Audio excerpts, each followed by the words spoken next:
Hari ini kita akan menyaksikan baptisan. Kita bersyukur karena gereja kita bertumbuh secara kuantitas maupun kualitas. Perhatikan kuantitas dan kualitas. Jangan sampai kita sibuk dengan care group, lalu kita mencoba untuk membangun iman kita bersama-sama, kita bertumbuh, tapi kita lupa untuk menjangkau dan menyelamatkan orang lain. Pertumbuhan secara kualitas harus disertai dengan pertumbuhan secara kuantitas.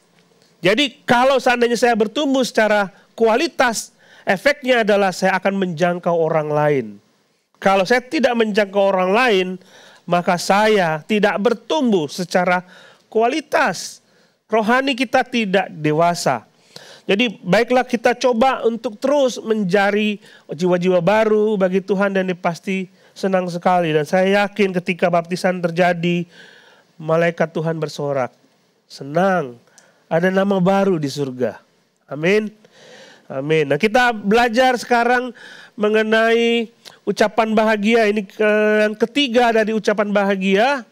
Cukup panjang, jadi saudara sudah belajar mengenai apa itu miskin di hadapan Tuhan. Saudara sudah belajar bagaimana saudara bergantung kepada Tuhan, sepenuhnya bergantung. Bagaimana saudara harus berduka karena dosa orang lain.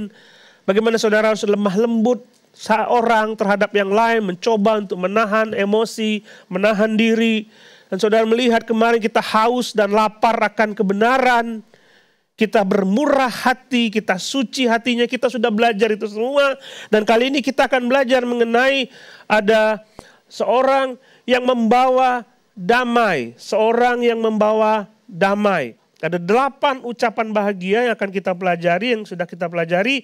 Dan saudara tinggal renungkan nanti di rumah, apakah 8 itu saudara baca, apakah dengan sudah membaca 8 itu saudara renungkan, apakah aku orang yang berbahagia atau tidak. Saudara renungkan itu. Am I happy or not? Apa aku diberkati atau tidak? Tetapi saya ingin mengajak kita untuk melihat, kadang-kadang orang salah mengerti mengenai ucapan bahagia ini. Mereka salah memahami. Jadi ketika membaca ucapan-ucapan bahagia itu, mereka akan berpikir, kalau seandainya aku miskin di hadapan Allah, maka aku bahagia. Jadi mereka mencoba untuk miskin di hadapan Tuhan. Mereka mencoba untuk miskin di hadapan Tuhan. Maksudnya gini, kalau saya mengatakan kepada saudara miskin itu bergantung kepada Tuhan. Miskin itu bergantung. Jadi kita sudah belajar itu bagaimana Lazarus, seorang pengemis yang tidak punya apa-apa, hidupnya bergantung kepada orang kaya. Itu kata miskin yang digunakan. Mengemis, kita bergantung kepada Tuhan.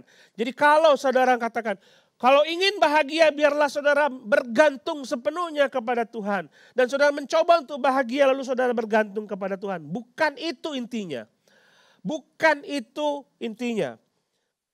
Semua ucapan bahagia itu adalah dampak dari kelahiran baru. Saudara tidak bisa mengatakan saya mau bahagia lalu saudara mencoba untuk melakukan ke-8 itu. Miskin, murah hati, lemah lembut, saudara peacemaker, apa segala macam itu saudara lakukan. Tidak akan membawa kebahagiaan kepada saudara.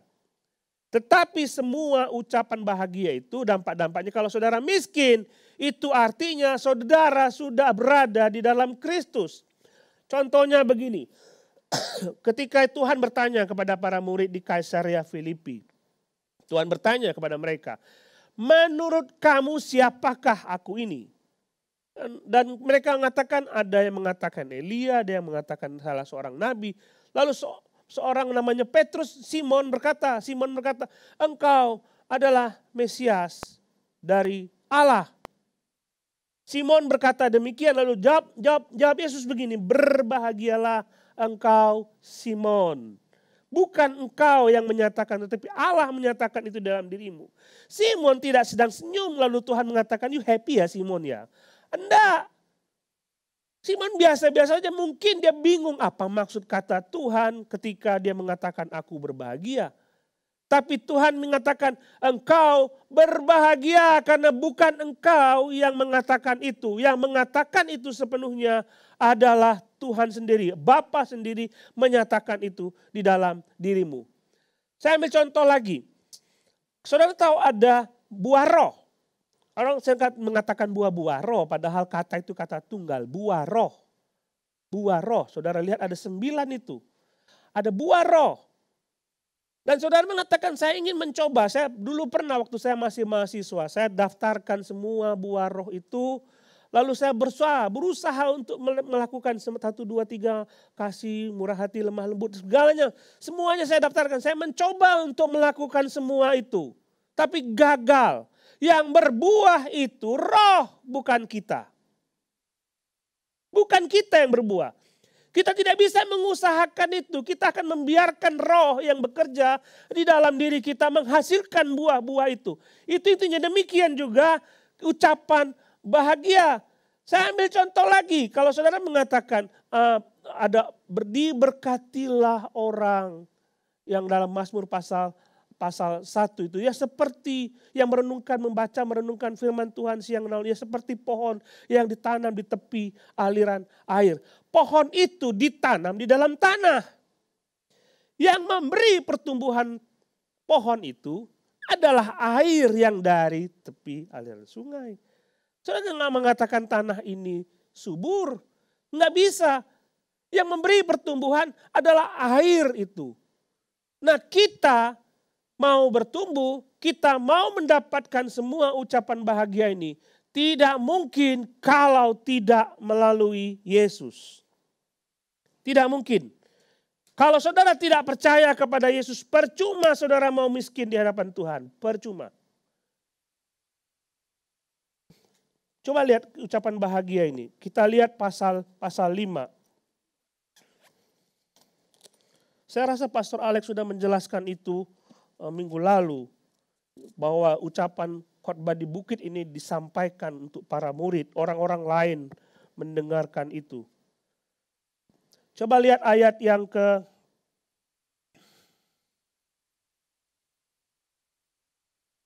bentar ya. Pasal 5 ayat yang ke-16. Demikianlah hendaknya terangmu bercahaya di depan orang, supaya mereka melihat perbuatanmu yang baik dan memuliakan Bapamu. Bapamu di surga. Dia menyebut ada kata Bapa. Orang di luar Tuhan Yesus tidak mungkin menyebut Allah itu sebagai Bapa. Dia mengatakan ini kepada murid-muridnya yang notabene adalah anak-anak Allah. Jadi sekali lagi, kalau saudara ingin berbahagia dan semua berkat-berkat dalam ucapan bahagia ini dapat saudara nikmati, saudara harus percaya kepada Yesus. Tidak bisa tidak. Saudara harus bergantung sepenuhnya kepada Dia. Tidak bisa tidak. Jadi harus percaya sepenuhnya kepada Tuhan.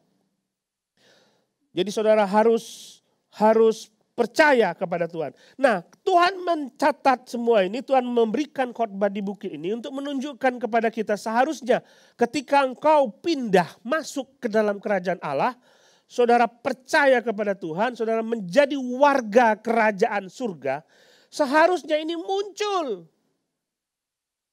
Semuanya ini harus muncul. Jadi kalau misalnya dikatakan engkau miskin di hadapan, seharusnya otomatis muncul di hadapan saudara ketika saudara percaya kepada Yesus. Seharusnya saudara mulai saat itu bergantung sepenuhnya kepada Tuhan. Kalau enggak ada yang persoalan dalam hidupmu. Ada persoalan dalam hidupmu. Kalau saudara mengatakan saya percaya kepada Tuhan, tapi saya tidak lemah lembut. Ada something wrong in your life. Ada yang gak beres dengan hubunganmu dengan Tuhan. Gak mungkin. Itu pasti muncul. Pohon yang ditanam di tepi aliran air pasti menghasilkan buah. Pasti subur. Kalau saudara punya roh, percaya Yesus dan lahir baru, ini pasti muncul. Kalau gak ada yang gak beres dalam hidupmu. Periksa itu. Mesti ada spiritual check up. Renungkan. Nanti di care group kita akan merenungkan ini. Saudara yang belum gabung dengan care group, saudara bisa renungkan ini. Ada enggak ini? Kalau enggak ada yang salah dalam hidupmu. Saudara mesti bertobat. Tidak akan ada kata bahagia di dalam hidupmu. Sama sekali enggak ada. Satu saja dari ucapan bahagia ini. Satu saja yang tidak nampak dalam hidupmu. Satu saja. Enggak ada bahagia dalam hidupmu. Yakobus mengatakan, kau punya iman, tunjukkan buktinya mana. Kalau kamu mengatakan kamu punya iman tapi kamu tidak ada bukti, imanmu itu mati. Lihat keterkaitan ini semua. Jadi coba periksa kembali dalam hidup kita, apakah miskin di hadapan Allah, berduka cita, lemah lembut, lapar dan haus akan kebenaran, bermurah hati, murni hatinya, pembawa damai. Apakah itu ada, nampak dalam hidupmu, orang-orang percaya, anak-anak Tuhan? Kalau tidak nampak, something wrong between you and your God. Harusnya bisa. Nah, kita akan melihat ayat yang ke-9. Berbahagia orang yang membawa damai karena mereka akan disebut anak-anak Allah. Peacemaker. Orang yang membawa damai. Pembawa damai. Kalau dalam keseharian orang-orang Yahudi, mereka kan berbahasa Ibrani. Mereka mengucapkan shalom satu sama lain. Shalom. Sudah tahu arti kata shalom? Shalom artinya biarlah kebenaran Kristus hadir di dalam hidupmu. Biarlah kebenaran Allah hadir di dalam hidupmu. Jadi orang yang mengucapkan shalom itu ingin supaya orang yang diucapkan itu dia mengalami hadirat Tuhan dan kebenaran Tuhan di dalam dirinya. Jadi shalom, damai dalam konsep Ibrani bukanlah tidak ada perang. Kata shalom itu artinya bukanlah tidak ada perang. Jadi ketika mereka berperang satu sama lain, berperang dengan negara lain, mereka sibuk untuk mempersiapkan peperangan itu, keadaan sama kacau. Mereka bangun pagi ketemu dengan temannya, shalom. Shalom apanya lagi perang? Shalom adalah biarlah Kristus hadir di dalam hidupmu. Bukan berarti tidak ada konflik. Dengan demikian kita bisa belajar bahwa shalom, damai itu bisa terjadi kalau ada Kristus di dalam hidupmu. Di dalam rumah tanggamu. Suami istri bisa bertengkar enggak? Bisa. Jadi saya pernah dengar ada suami istri yang lagi ribut. Ributlah mereka ya.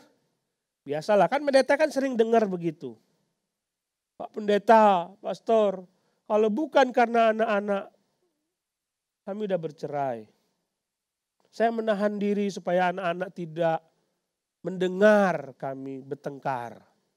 Jadi anak-anaknya melihat papa mamanya, papa mama orang paling hebat sedunia.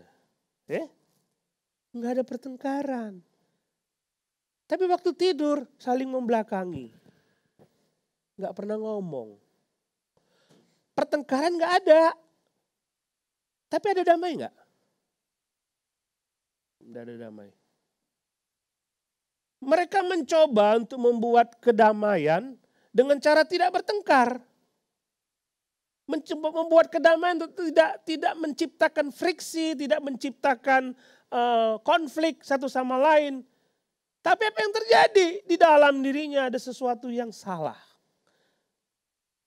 Nggak ada damai. Orang yang konflik sama orang lain. Gini, kalau seandainya saudara punya orang lain yang tidak saudara sukai. Lalu saudara tidak menghindar. Daripada nanti saya bertengkar, lebih gak usah ngomong sama dia. Gitu kan? Daripada saya bertengkar, udahlah, gak usah ngomong sama dia. Apakah itu disebut damai? No. Kalau itu terjadi, tidak ada Kristus between you and him. or her. Tidak ada Kristus di antara kalian berdua yang bertengkar ini, yang tidak pernah ngomong ini. Tidak ada Kristus. Dan saudara mencoba untuk menciptakan lebih baik. Saya tidak ngomong, saya tidak ketemu, saya tidak salaman, saya tidak melihat dengan dia. Supaya tidak ada konflik. Tapi Shalom mengatakan kalau Kristus tidak ada di antara kalian, tidak akan mungkin ada damai. Mana ada orang tua, suami istri yang tidak bertengkar satu sama lain, tidak ngomong satu sama lain hanya untuk menghindari pertengkaran. Ada damai dalam dirinya. Enggak ada itu. Coba tanya yang sudah menikah. Enak gak sih gak seomongan sama istri sama suami? Enggak enak. Kami gak pernah bertengkar pendeta. Tapi juga gak ngomongan. Shalom.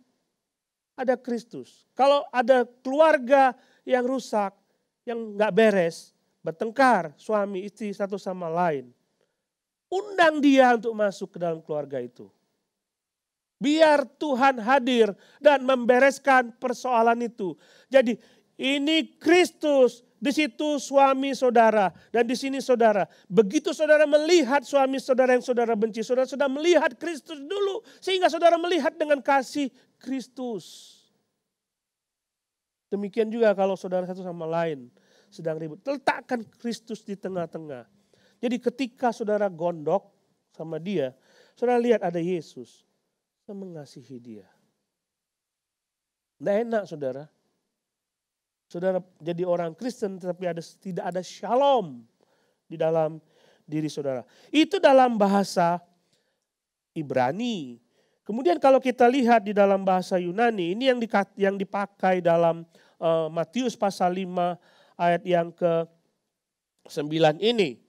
Disebut Irene. Irene itu berarti menyambungkan kembali dua bagian yang terpisah. Jadi kalau ada puzzle misalnya yang terpisah dimasukkan kembali cocok menjadi sesuatu yang indah. Puzzle itu enggak ada indah-indahnya kalau terbongkar semua satu sama lain. Bongkarlah. Mana ada gambar apa itu? Enggak ada. Begitu saudara gabungkan, saudara akan melihat pemandangan yang begitu bagus, gambar yang begitu bagus. Itulah yang disebut damai. Irene. Irene. Mestinya ada tampil di situ. Irene. Jadi kalau saudara ribut, berselisih dengan orang lain, maka ikatan itu akan renggang satu sama lain. Kalau saudara dulu yang tadinya bisa ketawa-ketawa satu sama lain, bisa ngopi bareng, bisa makan bareng, bisa sering main ke rumah. Tapi sekarang renggang. Dan bagaimana mungkin orang bisa menjadi pembawa damai kalau ikatannya dengan orang lain sudah renggang? Enggak mungkin. Pembawa damai itu begini.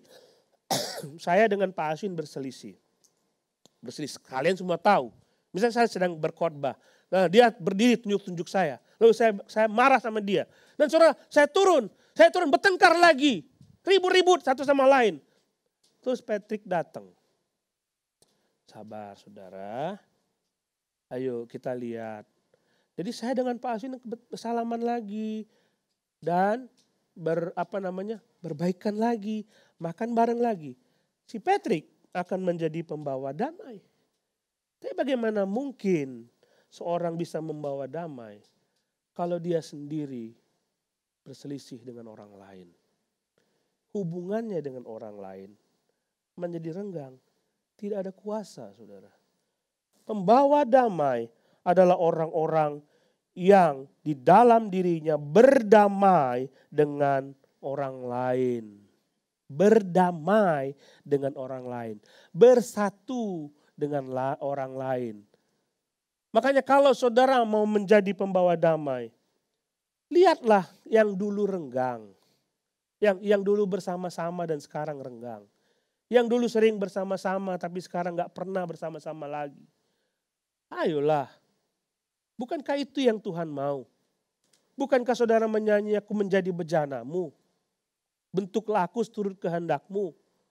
Ketika Tuhan mengatakan, ayolah berdamai satu sama lain. Maukah saudara taat kepada Tuhan? Sesuai dengan lagu yang saudara nyanyikan tadi. Saudara mau taat kepada Tuhan. Jadi enggak mungkin saudara, kalau saudara mengatakan saya ingin menjadi pembawa damai. Satu saja saya tadi bilang, satu saja dari ucapan bahagia ini. Saudara langgar, maka tidak akan ada bahagia di dalam hidupmu. Satu saja. Tidak ada kebahagiaan. Kan enak kalau semua dilepas, beres kembali. Tuhan mengatakan, sebab itu jika engkau mempersembahkan persembahanmu di atas mezbah, dan kau teringat akan sesuatu yang ada di dalam hati saudaramu terhadap engkau, tinggalkanlah persembahanmu di depan mezbah itu, dan pergilah berdamai dahulu dengan saudaramu, lalu kembali untuk mempersembahkan persembahanmu itu. Tuhan senang dengan ibadah saudara. Tuhan happy dengan persembahan saudara. Menjadi persembahan yang harum, yang kudus di hadapan Tuhan. Kalau tidak ada persoalan saudara dengan saudara. Lihat, ini saudara, bukan orang lain. Saudara, kita saudara. Tidak boleh ada perselisihan dan harus dibereskan. Tuhan senang saudara melayani, dihitung oleh Tuhan sebagai sesuatu yang menyenangkan Dia. Saudara akan diberkati. Saudara akan diberkati.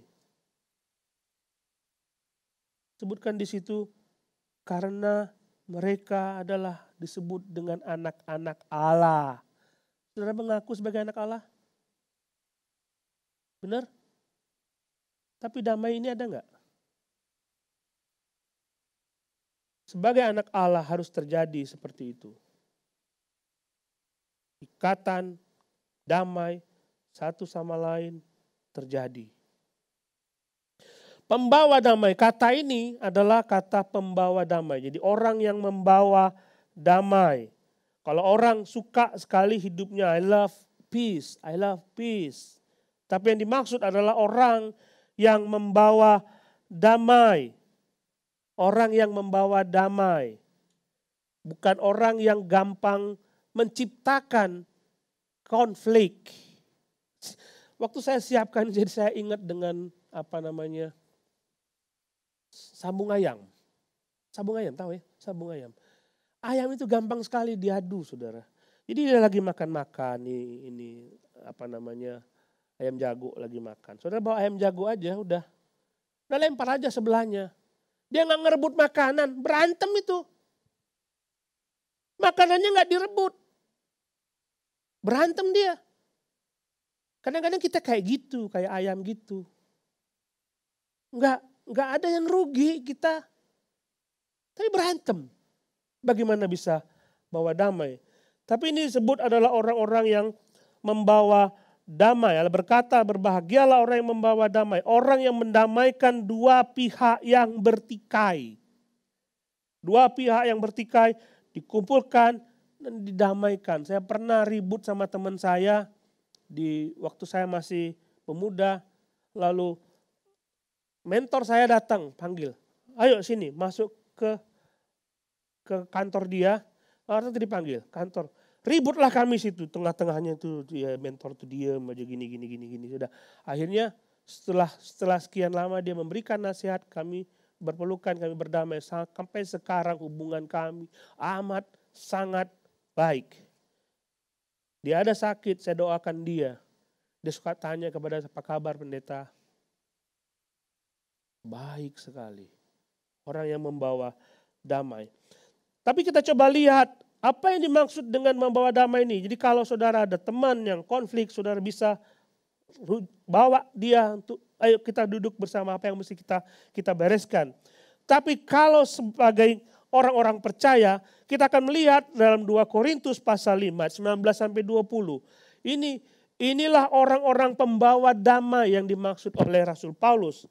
2 Korintus pasal 5 ayat 19-20. Sebab Allah mendamaikan dunia dengan dirinya oleh siapa? Oleh Kristus. Dengan tidak memperhitungkan pelanggaran mereka. Ia telah mempercayakan berita pendamaian itu kepada kami. Dia percayakan berita pendamaian kepada kami.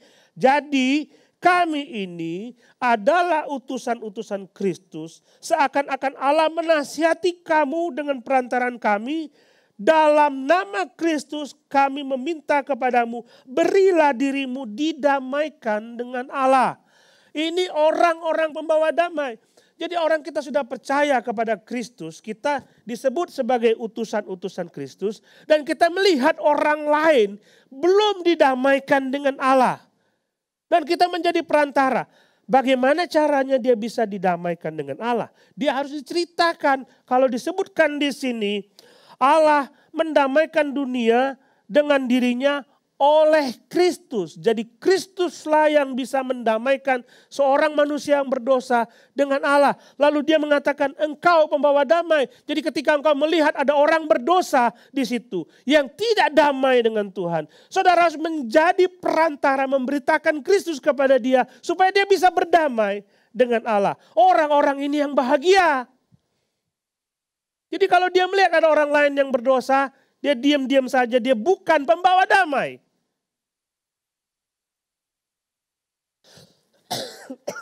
Ngerti ya? Pembawa damai adalah orang yang mau memberitakan Kristus kepada orang lain yang belum percaya kepada Yesus. Dan membawa dia supaya dia berdamai dengan Tuhan. Harus ingat itu tiap-tiap hari. Adakah orang yang bisa saya beritakan pendamaian dengan Allah? Kasih tahu. Nggak susah saudara. Cuma memberitahu doang. Tidak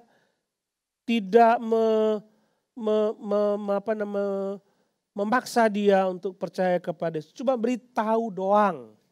Memberitahu.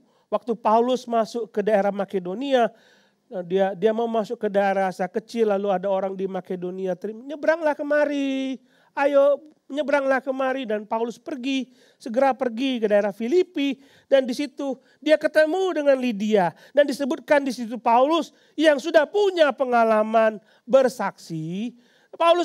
Lukas mengatakan demikian, Allah membuka hatinya sehingga dia menerima pemberitaan kami. Allah membuka hatinya, bukan kita yang membuka hatinya. Kita hanya menyampaikan saja. Jadi cobalah saudara pikir, ada beberapa orang yang dekat saudara yang belum percaya kepada Yesus. Dia tidak ada damai, dia tidak berdamai, dia lagi konflik dengan Tuhan. Dan ketika mereka berdamai dengan Tuhan, dia akan dekat sama Tuhan. Allah memanggil dia sebagai anak, dia memanggil Allah sebagai Bapa. Tapi selama dia tidak percaya kepada Kristus, mereka akan disebut sebagai musuh-musuh Allah. Buat mereka berdamai dengan cara memberitakan Kristus. Itulah pembawa damai. Oke? Mulai pikir orang-orang berdosa di sekitar saudara yang tidak percaya Kristus. Bawalah dia kepada Kristus. Utusan, duta. Saudara tahu duta? Duta sebuah produk. Ya kan? Ada kan gitu? Ada duta sebuah klub bola. Ada ambasador. Ambasador dari sebuah produk. Saya misalnya jadi ambasador, bukan sampo. Kalau sampo rambut saya jelek ya. Apa ya? Kacamata lah misalnya. Saya pakai kacamata. Ambasador kacamata. Lalu dikatakan, saya ngomong sama orang lain. Bapak sebagai ambasador kacamata merek ini. Bagus nggak Pak kacamatanya? Ini jelek bener ini. Saya diberhentiin jadi duta kacamata itu. Tugas seorang duta atau ambasador menceritakan kebaikan dari produk itu. kelebihan dari produk itu. Supaya orang lain tertarik dan membeli produk itu. Saudara duta Kristus, ceritakan kebaikan Tuhan supaya mereka berhubungan dengan Tuhan kembali. Itu maksudnya. Saudara duta Kristus, come on. Beritahu kepada mereka tentang Kristus. Sehingga mereka percaya kepada Kristus. Itu baru disebut sebagai anak-anak Allah. Ya. Enggak mungkin, jadi istilahnya enggak mungkin kalau engkau anak Allah, engkau tidak melakukan itu, enggak mungkin. Enggak mungkin. Seorang duta enggak mungkin menjelek-jelekkan. Bahkan dia mencari kesempatan untuk bertemu kepada orang lain menceritakan produk itu. Pasti buat event ini, buat event itu. Lalu buat roadshow, pamer produknya kepada orang lain. Sehingga orang lain beli. Gitu. Jadi saudara harus melakukan itu. Baru disebut sebagai anak Allah. Anakku hebat. Duta Injil. Kemudian ayat yang ke-10. Berbahagialah orang yang dianiaya oleh sebab kebenaran. Aniaya. Saya tadi bilang gak mungkin semuanya ini, saudara pasti terjadi, pasti alami semuanya ini. Harus alami sebagai anak-anak Tuhan. Tapi bagaimana dengan aniaya? Bagaimana dengan aniaya? Sebagai warga kerajaan surga, saudara pasti berhadapan dengan dunia yang tidak suka dengan karakter saudara. Itu udah jelas. Saudara tidak membenci dunia pun saudara tidak disukai oleh dunia. Nggak usah benci dengan dunia. Kalau saudara hidup akrab dengan Tuhan, saudara setia kepada Tuhan, hidup saudara suci dengan Tuhan, baik sama Tuhan, hubungannya baik sama Tuhan, pasti saudara dibenci. Nggak usah benci dia lah, pasti dibenci begitu saudara setia kepada Tuhan. Ya kan? Coba lihat Yusuf. Apa yang Yusuf lakukan? Yusuf tidak benci nyonya Potifar, enggak. Dia mencoba untuk hidup benar di hadapan Tuhan. Tidak mau menajiskan dirinya. Karena sikapnya itu dia dibenci.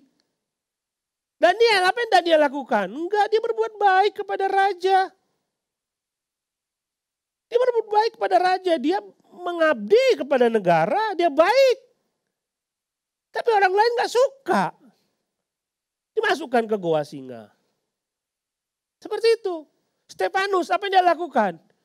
Dia bersaksi Tuhan beri dia kuasa untuk dapat mengadakan mujizat. Dan orang lain gak suka.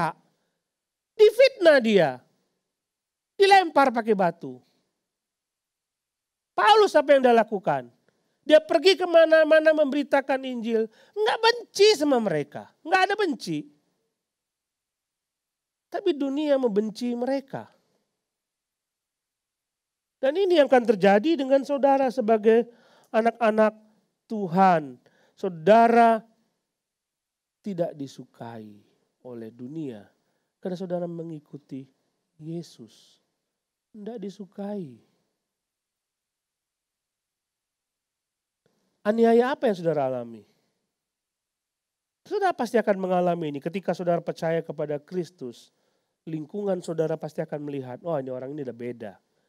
Dia bukan lagi ini, dia sudah jadi pendeta. Sok suci disebut seperti itu.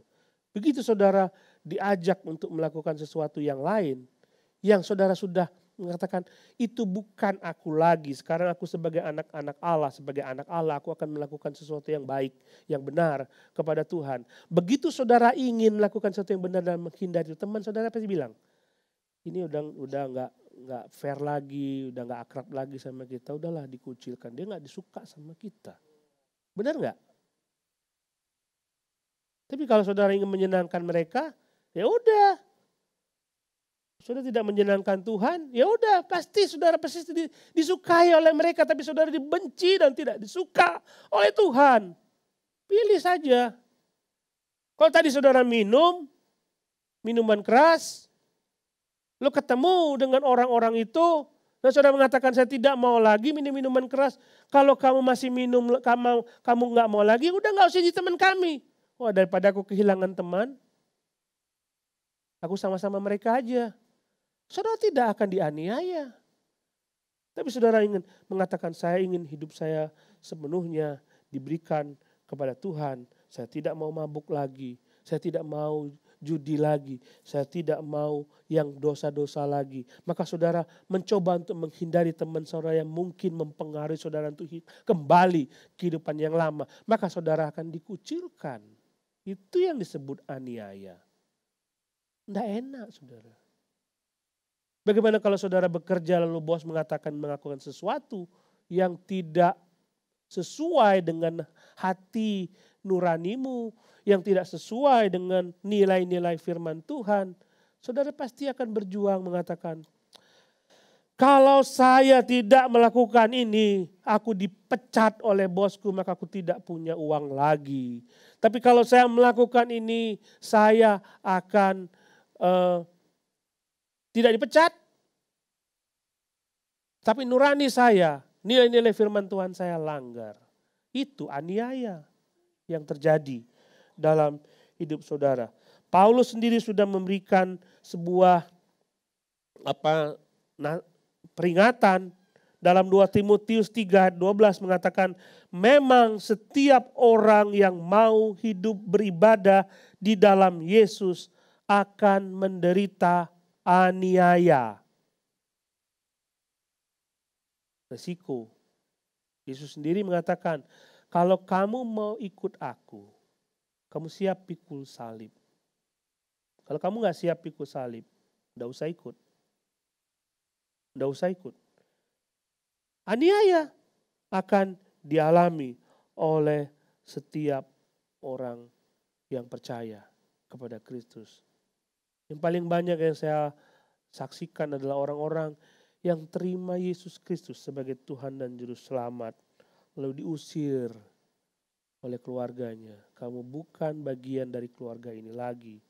Kamu tidak akan mendapat hak warisan lagi.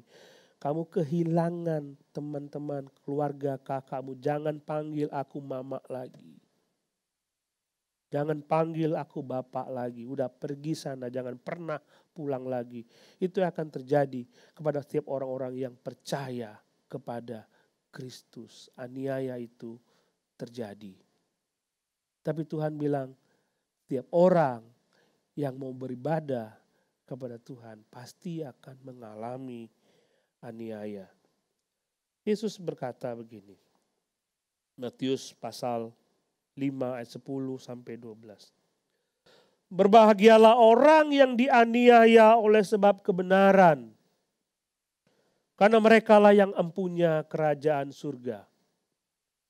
Berbahagialah kamu jika karena aku kamu dicela dan dianiaya, dan kepadamu difitnahkan segala yang jahat. Bersukacitalah dan bergembiralah karena upahmu besar di surga. Sebab demikian juga telah dianiaya nabi-nabi yang sebelum kamu. Lihat, Tuhan bilang walaupun kau dianiaya, yang ngomong kau berbahagia itu Tuhan, bukan orang lain. Kalau Tuhan bilang kamu happy, ya pasti happy. Sekalipun dunia menganggap kamu gak bahagia, kamu menderita segala sesuatu karena ikut Tuhan. Tapi Tuhan memandang dari atas dan melihat hidupmu. Ini anakku, engkau berbahagia. Saya senang sekali dengan hidupmu. Nak, upahmu besar di surga. Dengar gak kalau Tuhan ngomong itu secara pribadi kepada saudara? Secara pribadi dia ngomong kepada saudara, upahmu besar di surga, nak. What a happy. Sekalipun saudara mengalami aniaya di dunia ini. Saudara mengalami hal yang tidak enak. Jadi jangan pernah berpikir semua yang kita miliki di dunia ini menjadi tujuan akhir kita. Kebahagiaan duniawi harta duniawi itu bukan tujuan akhir hidup kita. Masih ada kehidupan di sana. Kehidupan kekal yang Allah janjikan kepada kita, yang akan menjadi milik kita selama-lamanya. Jadi jangan takut kalau engkau menderita aniaya karena engkau mengikuti Yesus. Sekalipun kau kehilangan segala sesuatu di dunia ini, bahkan nyawamu sendiri kau korbankan, Tuhan berkata kepadamu, kerajaan surga itu diberikan kepadamu, upahmu besar di surga. Karena itu berbahagialah saudara. Jangan lihat orang yang bahagia di dunia ini dan saudara melihat dia bahagia. Itu bukan tujuan akhir. Di sana tuh. Sana tuh.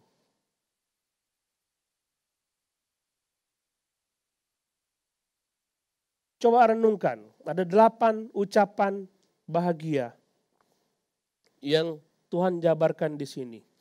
Dan ketika saudara ingin menampakkan, memunculkan itu semua di dalam hidup saudara, pasti ada penderitaan, pasti ada pengorbanan, pasti ada sesuatu yang harus direndahkan. Dan mungkin dunia menganggap itu sebagai aniaya. Bisa saja. Saudara melihat bagaimana aku caranya bergantung kepada Tuhan. Bagaimana aku bisa menjadi misi damai. Semua pasti akan mengalami penderitaan dalam hidup saudara. Tetapi kata Yesus, engkau bahagia. Sekalipun kau berkorban untuk mewujudkan itu dalam hidupmu. Kita akan renungkan ini kembali nanti di care group. Saya mengajak saudara untuk berdoa sekarang. Silakan berdoa secara pribadi. Kalau Allah berbicara kepada saudara pagi hari ini, jangan keraskan hatimu. Kalau dia sedang berbicara kepada saudara, menegur saudara, itu artinya dia mengasihi saudara dan ingin kebahagiaan itu ada di dalam hidup saudara. Berdoalah, buat komitmen kepada Tuhan.